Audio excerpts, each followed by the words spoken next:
Bay Street Books and HarperAudio present Fahrenheit-182, a memoir by Mark Hoppus and Dan Ozzi. Read by Mark Hoppus.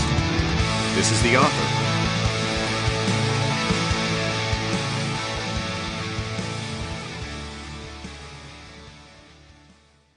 To Sky and Jack.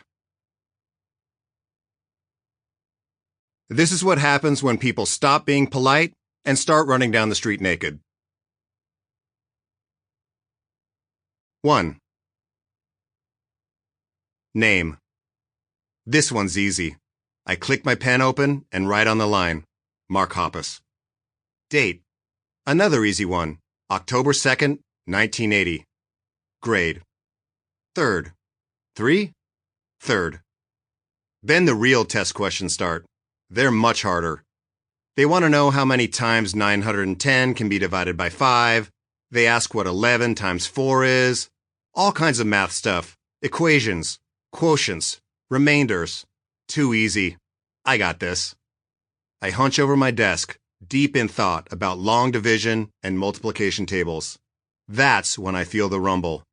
My desk starts to shake and rolling thunder roars toward the school. A shadow flashes. Suddenly, a sonic boom explodes just above our classroom. Bam! It's so loud, the windows rattle in their frames. It feels like the sky is crashing down, like the universe itself is collapsing.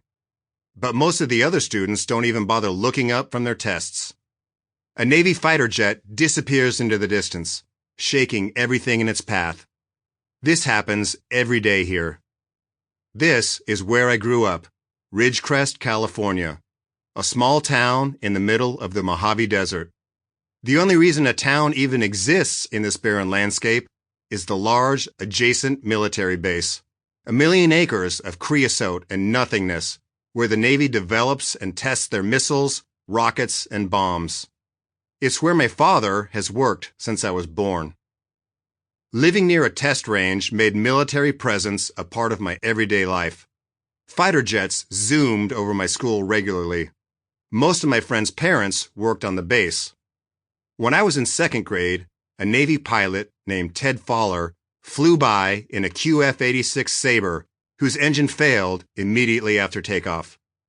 Rather than eject and risk the abandoned jet plowing into the kids on the playground or destroying the school, he steered his doomed aircraft to an empty field 600 yards away, where it crashed and burned. He burned with it, caught in his harness, while rescuers and helpless onlookers watched in horror. His fatal flight brought the entire town to a standstill.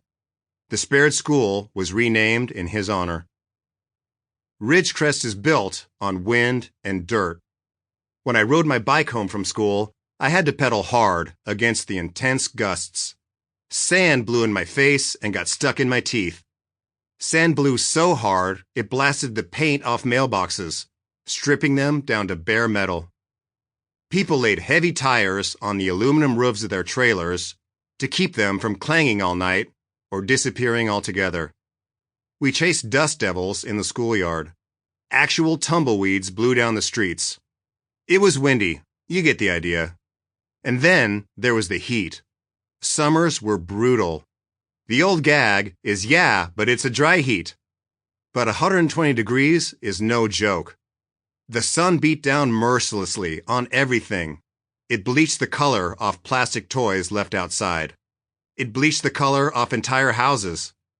Most buildings became faded snapshots of their original selves. Parked cars had their dashboards warped and cracked by the extreme rays. Their vinyl upholstery roasted your thighs, and the seatbelt buckles scalded your hands. And the metal slides at playgrounds? Oh my God! Your legs would sizzle like a McDonald's grill, back when they had grills. There was a single McDonald's in Ridgecrest, and it was the only fast food place in town.